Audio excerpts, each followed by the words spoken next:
फरायसा आफादनि आफादगिरि दिपेन बर' बिथाङा एबसुआ जोंनि जातीय संगठन दिनैसो मानसि मोनखो बेखौसो आं आसरित मोनदों। माबा मोनसे हारिनि साननानै बाथ्रा बुंदों बिनि सायाव जोङो बयबो बिजिरगोन जों मा खालामनो हायो हाया बेखौ खम समनि गेजेरावनो नोंथांमोना सारप्राइज जागोन मा सिमां ना मोगथां जाखो ना मोदोम खेबलायलायना लानाय जागोन नंगौना नंगौ जानानै बावैसोनो मोनसे बिराद गिदिर जोंनि खौसेथि मोनसे दोहौ फैनो नागिरगासिनो दङ। दिनैसो मानसि मोनखो बेखौसो आं आसरित मोनदों। आंबो आबसुनिनो मानसिखा। उपेन्द्रनाथ ब्रह्मआ जे टाइमनिफ्राय आन्दलन खालामनो लादों बे टाइमनिफ्राय आंखौ उपेन्द्रनाथ ब्रह्मआनो लानानै आंखौ फोरोंलांबाय। उपेन्द्रनाथ ब्रह्मनि माने जे आउटलुक बेखौ आं मोननानैनो आबसुजों थानानै आन्दलन खालामबोदों आरो आङो माने खनथाम एमएलए जादों आबसुजों थानानैनो। दा बेखायनो दिपेन बर'आ दिनै जा बाथ्रा बुंदों आं मोजां मोनदों आरो नंथारगौ आसल माने ओंथिजों बिथाङा खामानिखौ मावथों बयबो मोजां मोनगोन आरो बिथाङा गावनो हारसिं बुंबा बे मोननै पार्टिया राजनैतिक दला ज' जाया अरजाबा आल'सना खालामनांगोन रायलायनांगोन बैठक लेंनांगोन गुबुन गुबुन जातीय संगठन दं बिसोरखौबो लेंहरथों बयनिबो दिपेन बर'आ जे बाथ्राखौ बुंदों बे जाहाथे बुंनानैल' दाथाथों बुंनानैल' जाहाथे थाया प्रकृत अर्थआव आसल अर्थआव बियो माने बे दायित्वखौ लाथों बेखौनो आं बिथांखौ खावलायहरबाय। स्पिकार आरो EM/MCL गासैखौबो लाफानानै बिस्रा बयहाबो बिबान दङ जे एकर्डखौ मावफुंनायाव मोनसे गारां आरो मोनसे लामायाव फैनानै बिसोर बयबो खामानि मावनांगौ। अकल राजखान्थिनि थाखाय राजखान्थि खालामनायखौ जों मालाबाबो लुबैया आरो नैबे 5 बोसोरनि मेन्डेटआनो बिटिआर बासिनि मेन्डेटआनो जाबाय एकर्ड इमप्लिमेन्टेसननि मेन्डेट सान्थि गायसननायनि मेन्डेट आरो रायजो राजानि जि हप्स एन्ड एसपिरेसन जि गांनाय उखैनाय आरो बिथांमोननि जि सिमांमोन बे जौगानायनि थाखाय गोरिब गुन्द्रानि जिखिनि जौगानायनि थाखाय बे जौगानायनि खामानिखौ बयबो मावनांगौ आरो बे बेलायाव आङो सानो जे रिजनेल जायफोर फर्सेस दङ UPPL जागोन DPF जागोन एलायन्सनि पार्टनार हिसाबै राष्ट्रीय दल दङ BJP जाय जेरै थाया मानो बिथांमोना गासिबो बिटिआरनि बासिन्दा बिटिआरनि समस्तिनिफ्रायनो देरहानानै फैदों। बयहाबो एकर्डनि सायाव ट्रास्ट आरो बिसासा थानांगौ एकर्डनि सायाव बयहाबो मोनसे अनसायनाय आरो हाबा मावनाया थानांगौ। दा बेखायनो अपोजिसनाव दङब्लाबो BPFनि MCLA बिथांमोनाबो संग्रामि नेता जातीय सत्ता जातीय संग्रामजों फैनाय आरो दिनै बिथांमोना मोनसे आन्सलिक दल 2003नि उनाव 2005आव दानानै आन्सलिक राजनीतिक दलखौ सामलायदों। UPPLआव जायफोर दङ बिथांमोनाबो दिनै जातीय सत्ता जातीय आन्दलन आरो संग्रामनि गेजेरजों फैनाय आरो बे हिसाबैनो बिथांमोनाबो मोनसे हानजा आन्सलिक हानजा माने रिजनेल पार्टि दानानै दिनै सरकाराव दङ आरो BJPनि जायफोर जोंनि ओनसोलनिफ्राय दिनै MCLA दङ बिथांमोनाबो बे आन्दलनखौ 30-35 बोसोराव नुबोदों बे आन्दलनखौ बुजिबोदों। दा बेखायनो बर' हारिनि माने फार्स्ट एन्ड फरमस्ट लुबैनाया जाहैबाय बा बिटिआर ओनसोलनि रायजो राजानि लुबैनाया जाहैबाय जे सान्थि एकर्ड इमप्लिमेन्टेसना टाइम बाउन्ड आरो स्पिडि जानांगौ। भारत सरकार आसाम सरकारखौ जेसेबां लेभेलाव नारसिननानै सरकार सरकार हाबा मावनांगौ आरो रायजो राजा गोरिब गुन्द्रानि जौगानायनि थाखाय हाबा मावनांगौ। बिनि थाखायनो मोनसे इउनाइटेड मोनसे एफर्टआव हाबाफारिफोरखौ मावलांनांगौ होननानै दुलाराय बर' फरायसा आफादा दिनैनि समाव जों बयखौबो आपिल खालामो।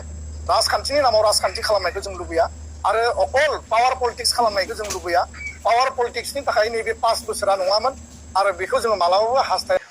ज' जानायनि बाथ्राया दिपेन बर'आ दस्रा स्टाइलाव बुंदों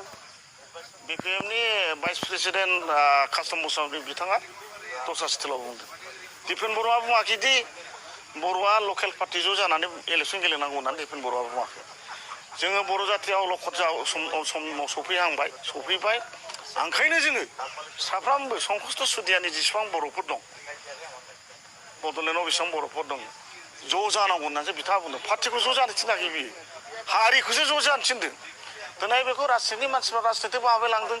आं दाखालिबो एसे नुदों कास्टम बसुमतारी बिथाङा बुंदों UPPLआ 20टा BPFआ 20टा रानलायनानै गेलेनांगौ होननानै बेथ' ज' जानायनि राजनीतिकासो ज' जागोन ना हारियाथ' बिसोर राजनीतिजों ज' जाया।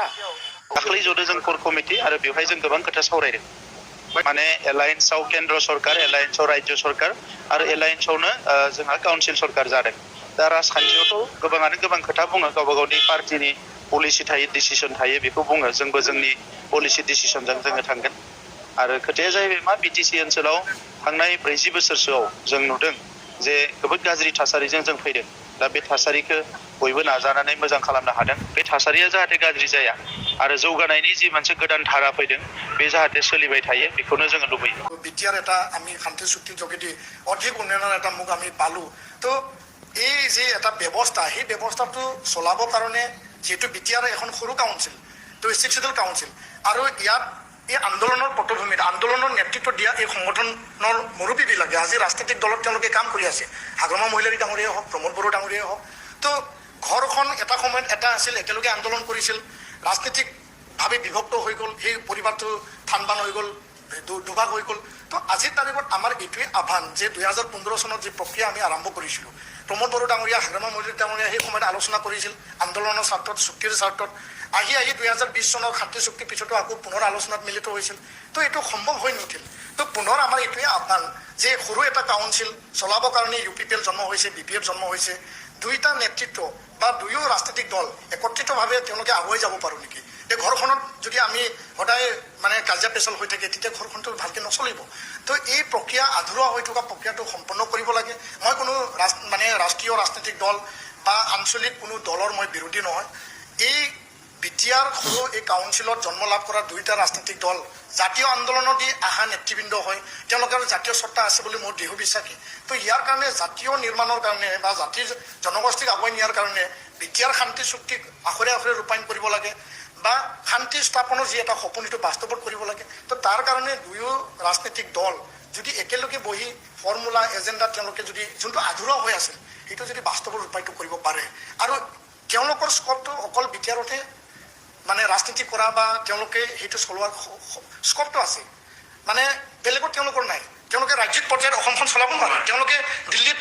ৰাষ্ট্ৰখন চলাব নোৱাৰে তো ইয়াৰ কাৰণে যিবিলাক ৰাষ্ট্ৰীয় দল আছে তেওঁলোকক সহায় কৰক তেওঁলোকৰ মিত্ৰতা কৰক তেওঁলোকক আশীৰ্বাদ দিয়ক আৰু তেওঁলোকক এই সৰু এটা কাউন্সিলত সৰু এটা ৰাজনৈতিক দল একেলগে মিলি যদি তেওঁলোকে চলাব পাৰে নিশ্চয় বিটিআৰবাসী বিভিন্ন জাতি জনগোষ্ঠীৰ ৰাইজৰ মংগল হ'ব আৰু বড়ো জাতীয়তা বা জাতীয় সত্তাক লৈ যি এটা সাংবিধানিক ৰাজনৈতিক যি এটা অধিকাৰৰ কাৰণে বড়ো জাতীয় স্বাভিমান আৰু আত্মমৰ্যাদাৰ কাৰণে যি আন্দোলন চলিছিল সেই আন্দোলনটো বাস্তৱত আমি চুক্তি ৰূপায়ণৰ যোগেদি অধিকাৰটো আমি পাব পাৰিম বুলি আমাৰ দৃঢ় বিশ্বাসী সেই কথাকে মই মোৰ দৃষ্টিভংগীৰে মই সকলোকে আহ্বান জনাইছোঁ বাকী নেতাবিলাকে